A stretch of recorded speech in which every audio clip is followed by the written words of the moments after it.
E o Flamengo, que agora irá se apresentar para o próximo confronto pelo Campeonato Brasileiro, confronto esse que será contra o time do Internacional no Maracanã. Tá? Está marcado para quarta-feira, 21h30, horário de Brasília. Flamengo que ainda tem as suas pretensões dentro do Campeonato Brasileiro, mesmo que não seja de títulos, né? Tem ali, né, a oportunidade de ficar entre os 4 primeiros colocados, né, o famoso G4, e terá acesso direto, né, a uma vaga na fase de grupos da Libertadores do ano que vem.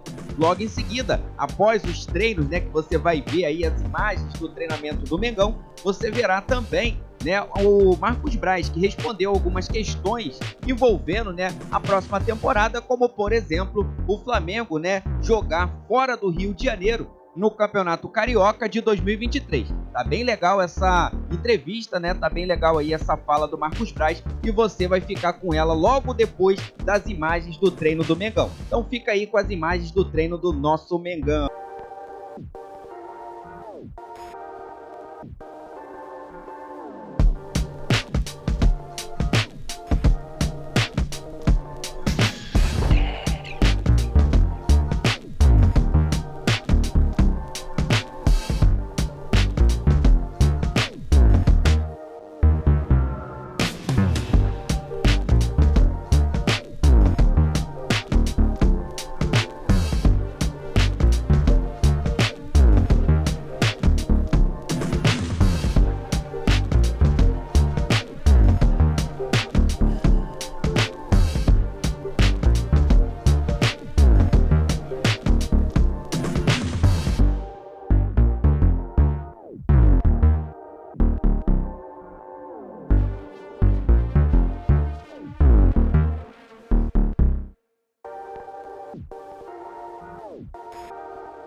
Vocês viram aí as imagens do treino do Mengão e agora, né, você vai ficar aí com o Marcos Braz falando se há a possibilidade, né, do Flamengo levar, né, o Campeonato Carioca para fora do Rio de Janeiro. É claro, os jogos do Flamengo. Vê aí o que o Marcos Braz falou sobre isso. Não, parece que tem uma movimentação dessa em que iria autorizar isso, que o Flamengo ou qualquer time no Rio de Janeiro possa jogar jogos do Campeonato Carioca fora. Eu acho que é uma boa medida, desde que tenha controle, desde que a gente saiba o que o clube terá que se submeter esportivamente. São muitas viagens, né? E, por exemplo, o Flamengo vai jogar nessa temporada 75 jogos. Todos os jogos possíveis que um time de futebol pode jogar numa temporada, o Flamengo jogará esse ano. 77 jogos em que o Flamengo chega na final da Libertadores, né? Num país continental, num continente enorme, em que você se submete a jogos de Libertadores a 4, 5 horas, 6 horas. Então, a gente ainda ter que fazer essas viagens aqui internas aqui, eu acho que é boa. Eu acho que o Flamengo já deve estar há bastante tempo sem jogar em Belém do Pará, por exemplo. Eu espero que isso aí seja ajustado, mas de uma maneira que se tenha um controle em que a gente possa não ter uma perda esportiva muito grande depois no final da temporada. Mas eu acho uma boa, eu acho que isso precisa ser feito, não só ali em Belém, mas como em Manaus, como em outros pontos do Nordeste, em que o João Pessoa, a torcida do João Pessoa do Flamengo é enorme.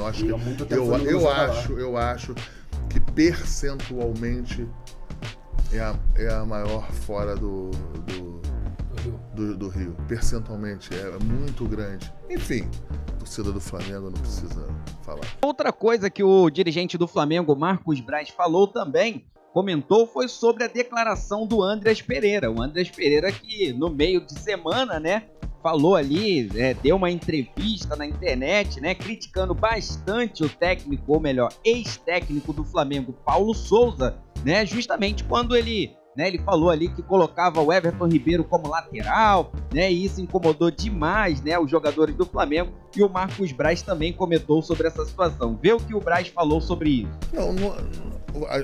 Você não se mete diretamente, você acompanha os trabalhos, acompanha os treinamentos, é uma função minha também. Agora, o que algumas intervenções, elas não devem ser feitas, não é pelo Marcos Braz, é pelo nenhum dirigente. Agora, também tem limite. Quando você entende que as coisas também dessas mudanças não irão para frente, não irão prosperar, você chega e começa a se movimentar, a analisar para ver efetivamente se isso terá uma situação de reversão ou não, e quando não tem, você tem que trocar o técnico, que foi o que a gente fez. Mas que assim, eu não estou querendo justificar isso.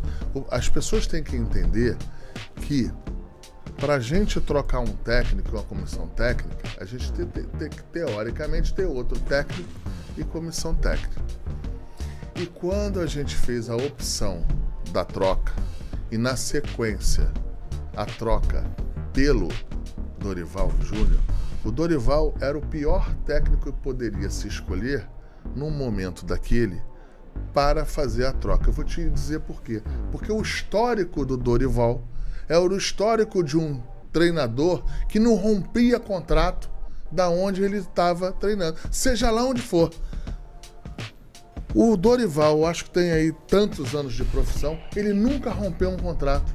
Ele nunca saiu de um local que ele estava em contrato em vigência para ir para outro. A primeira vez que aconteceu isso foi agora.